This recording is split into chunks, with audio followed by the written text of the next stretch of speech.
Welcome to Golf Smarter Mulligans, number 26. I'm Fred Green. In this episode, we get a second chance to hear from Carey Mumford, who created the ClearKey system. ClearKeyGolf.com still exists, despite the loss of Carey, who passed away in 2013. We first met Carey on Golf Smarter Mulligans episode 16, and I was so excited to get a second opportunity to speak with the man who's really credited by many as being the father of modern-day sports psychology. Golf Smarter Mulligans is supported by two guys with golfballs.com. Have you checked them out yet? You mean to tell me that after hearing so many of these episodes, you went to your local shop to buy golf balls and you paid full price? You're not paying attention. Please do, because this is the greatest way to get golf balls that you'll probably lose anyway.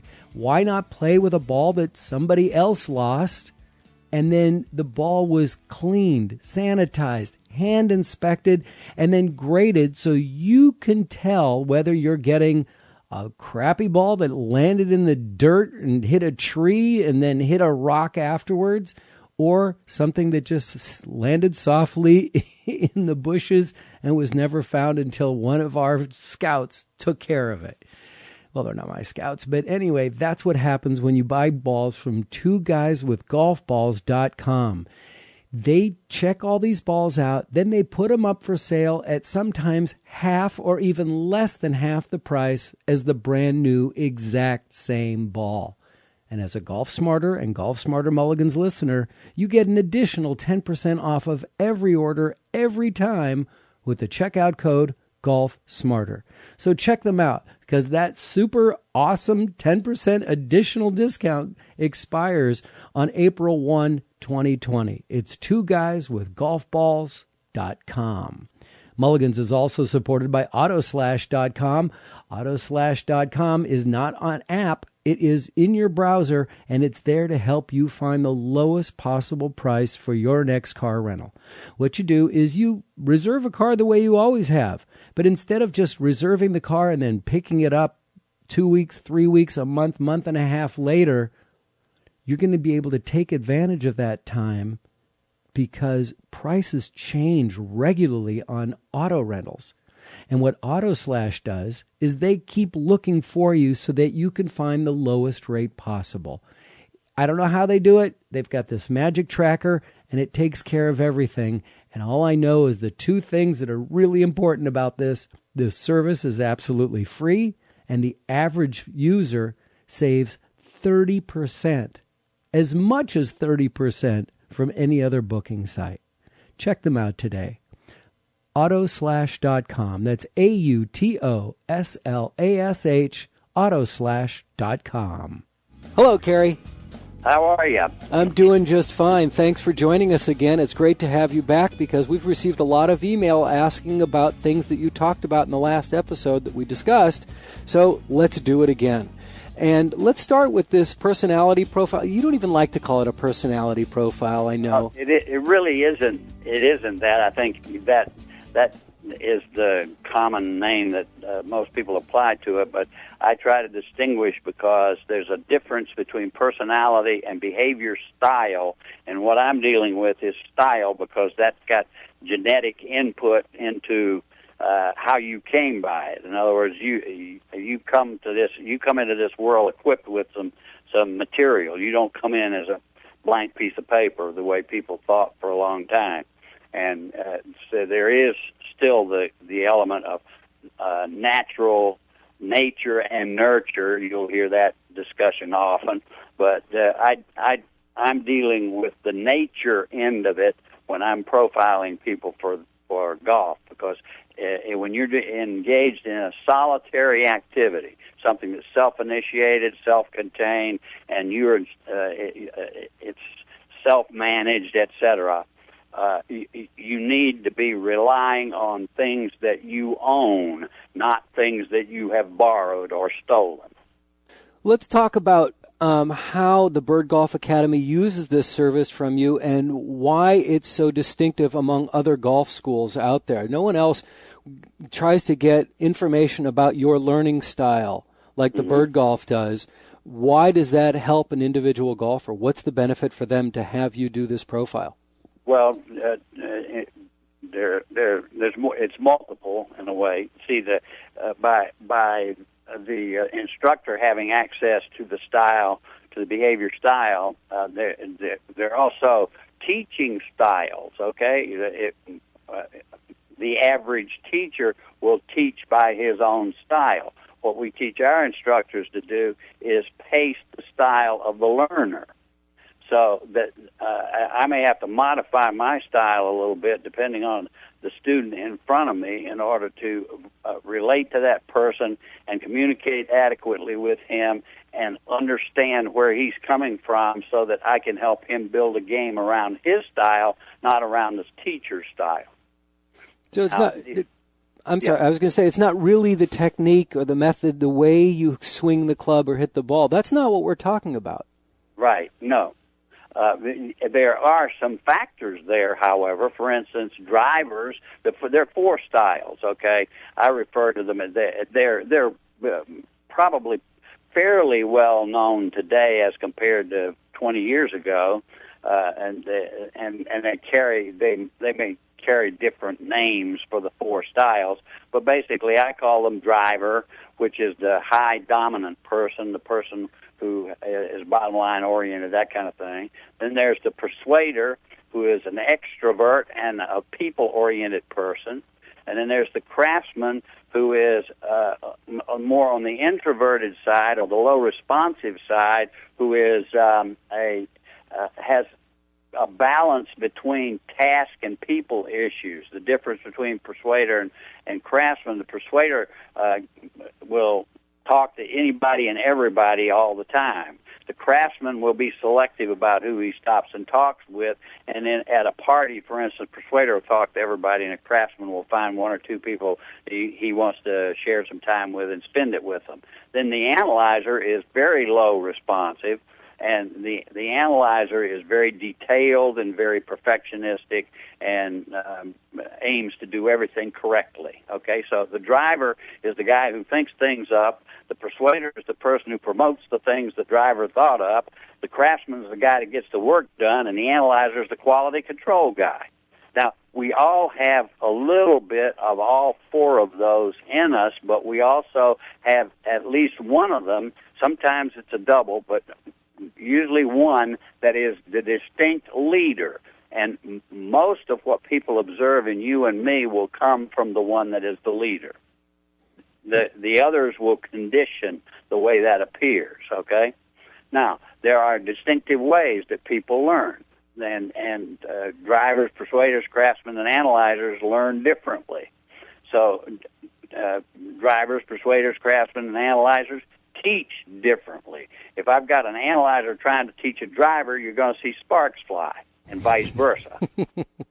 If I've got a craftsman trying to work with a persuader, that's going to bring some sparks out too, or an analyzer working with a persuader for sure going to bring sparks, because the analyzer is into get it right, and the persuaders jump all over the block. They're darting around so much, the analyzers are saying, well, you stand still so we can get this thing figured out. Well, I can see in any office place that you'll have the distinct personalities like that. Right, no styles question. Of who does what and what position they're in, whether you're in the production side or the sales side or the management side.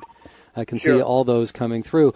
So in the profile that you did for me before I came down to Bird Golf Academy, it said that my primary traits are that of a persuader and mild secondary trait of a driver. So yes, we can see how this works in the workforce. What does it have to do with golf? Well, essentially, it has the effect of. Well, let me back up a second. For golf, what it does is it allows the person to know when they are in their style and when they're out of their style. If you've heard the expression, I have trouble getting my game from the practice tee to the golf course, right? Okay, what happens with people is that they go to the practice tee and they practice in a style that either they have imagined that they want or they intend to be, or in other words, if they don't practice in the style Mother Nature gave them, when they go to the golf course, they're going to hit that style, and they're not going to be able to find what they were working on the practice range.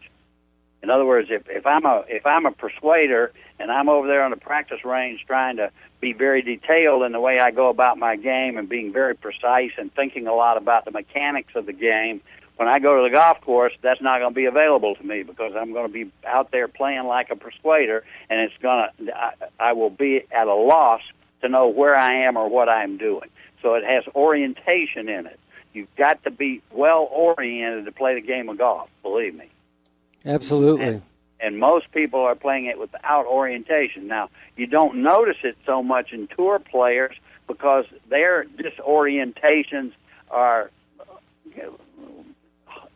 fortunately, a little bit infrequent. But you see them do it. You see them do weird stuff, and nobody pauses over that to say, I wonder why they did that. No, they call that eccentric, don't they? Yeah, well, they'll usually somebody will say, well, he choked. Well, that may or may not be a choke. That may, to understand whether it's a choke or not, you got to know something about behavior styles. I'll give you one. Phil Mickelson wins tournaments when he plays like the craftsman that is his lead style. When he tries to play like the persuader he'd like to be, he can't finish. Interesting. It's all over the place. Interesting. When he settled down and played like the craftsman that he is, he won the Masters. This tournament that he just came off of, at Players, he won that playing like a craftsman. He wasn't playing in that last round like a persuader. So he was true to himself. Say what? You were saying he's true to himself at that point. At that point, yes, but I will guarantee you that Phil doesn't know what we're talking about. Maybe he's listening. He may fall into it and get it occasionally, but I mean, he wanders into it, and of course he's highly skilled. Let's face it, a lot of these guys are way skilled beyond anything that you and I might look at for ourselves. And that's fine. That's wonderful, and people can play golf without having all this information that we're talking about. But if you want to get to a higher level and play stressless golf, I'll give you an illustration, okay? Because people don't understand their styles. Guess what? The last 4 holes in any round of golf, and I watched this for about 3 years, at every level of the game, the last 4 holes, 15, 16, 17, and 18, are the poorest scored holes across the board. Why? And people will say, well, that's when they're getting down to the end, they choke. And I said, no, it isn't. They flat run out of gas by the time they get there for 2 reasons. One, they didn't understand their style, and 2, they don't understand how to play on automatic. Because if you play on automatic, you will not run out of gas. Nothing to do with... If you understand your style, you will play with much less stress, and stress is the energy eater. Stress will absolutely... It'll go faster out of your personal gas tank than gas is going out of our gas tanks these days with the price of it. Absolutely true. That's really an interesting point. I always thought it had something to do with nutrition. Well, nutrition is an energy builder, right? Yeah. I'm not using as much energy. I don't need as much nutrition. There you go. We got that. I always said it this way, Fred. If we could put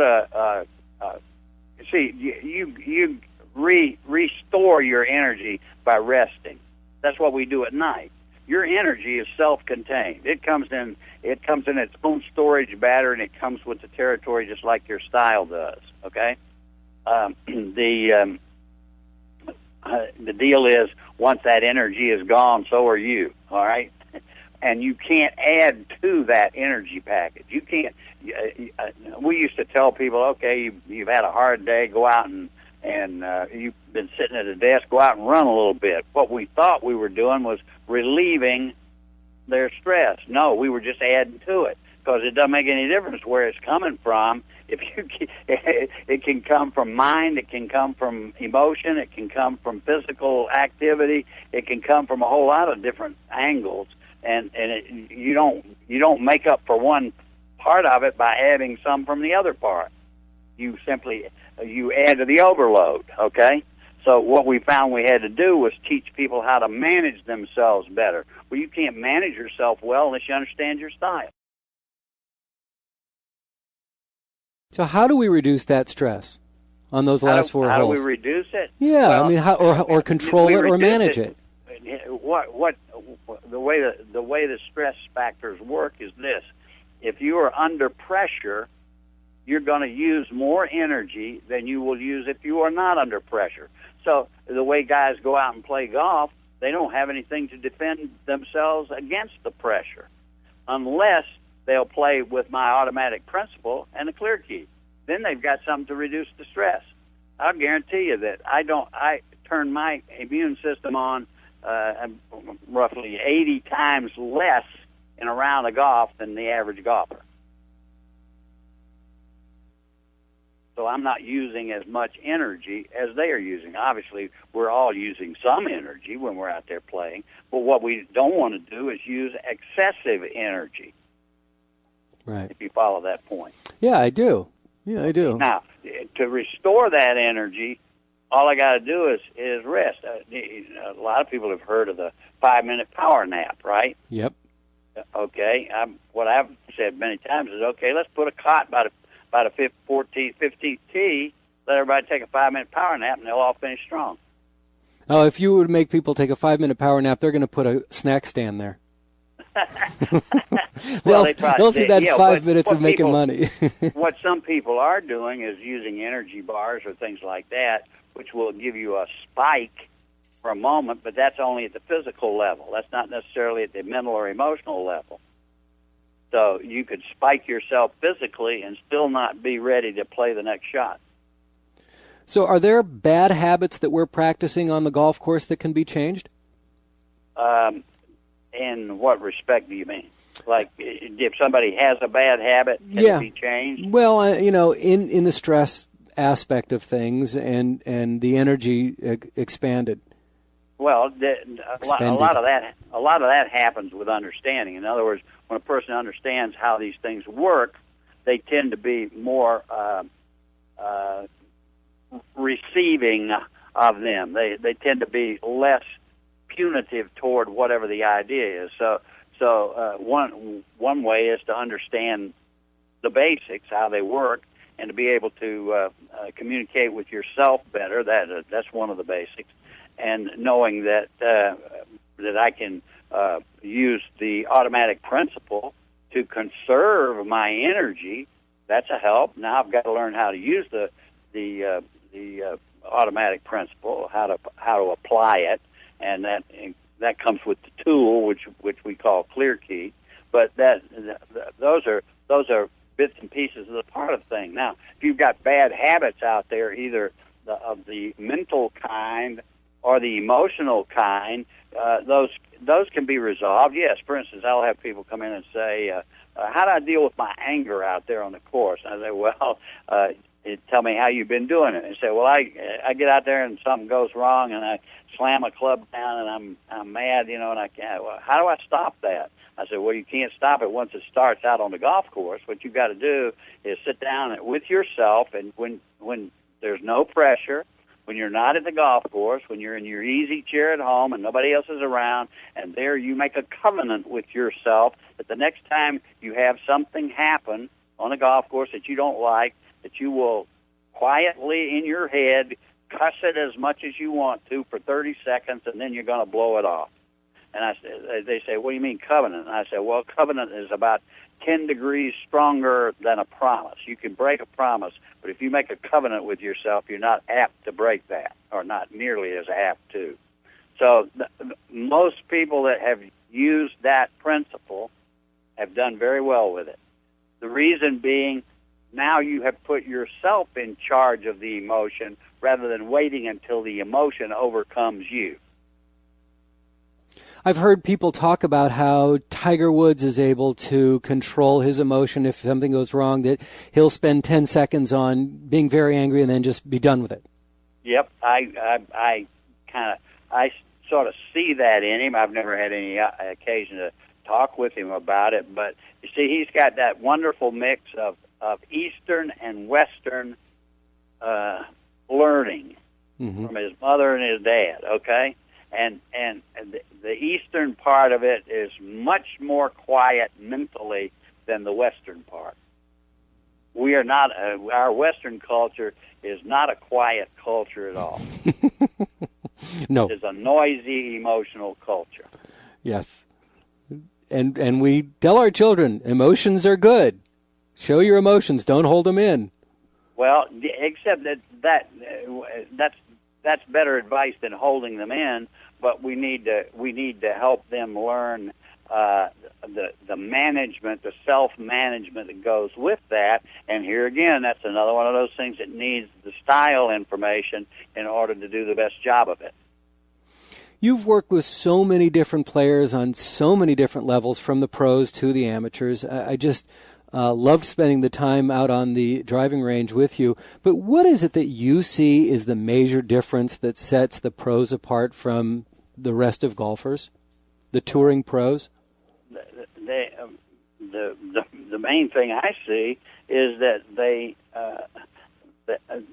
have two things going, or maybe three, that the average person who goes and plays golf does not have. One is time to put into working on their games. They have access to resources that most people don't think is important for them to do what they want to do with the game, like most amateurs, for instance. The pro also is typically blessed with a higher level of skill than the rest of us.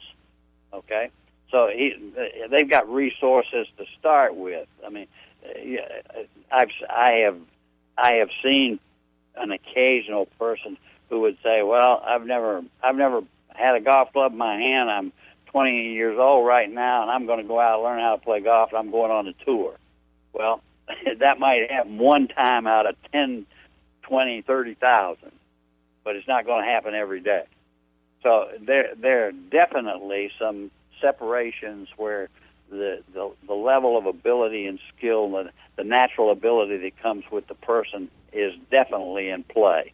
Okay, and some people are so far superior there that they're the ones that we wind up calling the naturals. Mm-hmm. So it's a lot of it's got to do with resources, and then the rest of it's got to do with the willingness and the commitment to apply oneself. And that's really what I was driving at. I mean, the physical attributes are obvious. What about the mental and emotional attributes that the touring pros bring to the table that we don't have the ability? You've got a mixed bag there in a way, because see, and this one's harder to talk about, Fred, because typically we don't have access to what happened to most of these people in the first 3 years of their lives. Okay, and those are the particularly critical formative years, which we don't get to see very much of unless we get them into a therapy room and go into some pretty deep counseling techniques.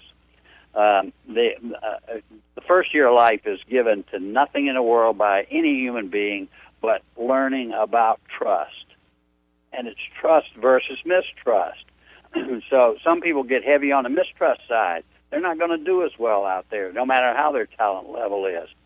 Some are a little heavy on the trust side. If they get too heavy, they're not going to do as well either. So the well-balanced person who learned it with a balance between the trust and the mistrust factors is probably going to be the person who excels there. Okay. Then the second and third years of life are given to who's going to control my life, me or those around me. And there you get another differential. Okay, because some people get too much control, and some people don't get enough control. And so the ones that get too much control are the ones running around saying, "Oh, my God, find me a sports psychologist who's got a long umbilical cord because I got to stay plugged in." And the ones who are on the other side of that coin say, "I don't need anybody." So you've got those two periods of learning, and the control period has also got a lot to do with whether a player can learn to give up control in order to gain control, which is absolutely necessary in the game of golf. And some can do it and some can't do it. Some people are out there grinding on how to make that club do exactly what they want it to do all the time they're swinging it. And those two things don't match in time frame. They don't work well together. I would really be remiss if I didn't get to talk about your clear key system once again. I was absolutely amazed when you and I worked out on the driving range. You walked up to me, you introduced me to clear key, you gave me a brief explanation of it and said, now go hit the ball, and I nailed it. Shot after shot after shot. It was mind-boggling to me how well it worked. And then, of course, over the next 3 days, Anne-Marie Pauley started working on my swing and changing it and doing lots of things, and everything went to crap. But but still, I use the clear key, and it's so obvious to me when I don't use it, when I just get over the ball and hit the ball, and the results. Let's talk about the clear key system and how effective it is for every golfer at every level and why it works. Sure. Well, the reason it is effective is that it removes just what I was just talking about a minute ago. It removes that unevenness in the time frame. In other words, it permits you to go through the motions of your swing on your own time frame instead of one that you are forcing into the thing by telling yourself what to do while you're doing it. See, the clear key also puts you on automatic pilot, and a lot of people think they're on automatic when they're not on automatic. And, you know, a lot of people think that they don't have to, they say, I just don't think while I'm swinging. Well, that's partly true. What they mean is they don't think consciously. Non-consciously, they don't have any way of knowing what's going on down there because that, by definition, you can't see it. So since 97% of the process is non-conscious, that means that they handle 3% of it, but they haven't handled the other 97%. So what the clear key does is puts the mind to work consciously, which then prevents the non-conscious from doing anything as long as you are thinking a thought, because Mother Nature provided us with a system that allows you to only think one thought at a time, and it doesn't make any difference whether it's conscious or non-conscious. You still can only think one thought at a time. So the clear key keeps everything quiet except that clear key, and that's the reason the clear key has to be something that does not give the body any command. It has to be passive to commands. Does it also have to be somewhat nonsensical? I beg your pardon? It can be nonsensical because that's not going to mislead you in any way. I mean, I know a lot of people will use foreign language expressions that they don't even understand. And, you know, like Anne-Marie, you mentioned Anne-Marie. Anne-Marie uses the one that Francis Ouimet's caddy told him to use, easy peasy lemon squeezy.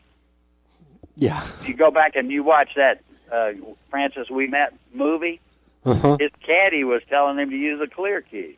They didn't call it that, but that's what he was doing. So explain to us, now that we know how it works, how to incorporate it on our own without getting the chance to spend time with you. Explain what it is that we want to do and how to incorporate it. Well, of course, you can incorporate it, but the clear key needs to be there's some definitions. It'd take me much too long to help to put it on this segment. I mean, there's at least I don't know, 15 or so tips that I use. They're printed out. You can get them off my website, and they tell you how to deploy the clear key. Of course, that's in my books too, but that's neither here nor there. It would take me much too long to do that, but roughly speaking, the clear key has to be long enough to start before your swing commences and last until you're in full finished position. Okay? Then it's got to be passive to instruction. You can't have any instruction in it. You've got to say it 3 times, once while you're walking to the ball, once while you set the club, and once while you swing the club, while you swing the club. See, a lot of people miss that point. They think you just say it up until the time you swing the club because they've been introduced to triggers, and they think this is a trigger. It's not. It's a cover. It's like the tablecloth across the top of the table. It doesn't support the dishes. It just keeps the top of the table clean. Right. The clear key has a lot. You can't, for instance, you can't leave any gaps in between your clear key, because if you leave a gap in there, if you say like easy peasy lemon squeezy and then stop and then start it again, easy peasy lemon, that little gap between those two sayings, your non-conscious can jump up in there and do a number on you. Oh, it'll bite you. Yeah, it can jump up in there and say, whoops, watch out now. Exactly. Yeah. And you started me, let's see, the one you started me with was, if it ain't Dutch, it ain't much. Yeah, if you ain't Dutch, you ain't much, or if it ain't Dutch, it ain't much. Right, and that one wasn't long enough. You can vary those, I beg your pardon? It wasn't long enough because I guess my pace was too quick, but I mean, it didn't, I wasn't able to get it to work for me, and so I changed it to, Mary had a little lamb, I wish I had one too. Yeah, okay, and that one works great for me. Okay, and that's what you have to do. You have to find one in which the key fits the pace and rhythm of your swing. In other words, you don't try to match your swing to the key, you match the key to your swing.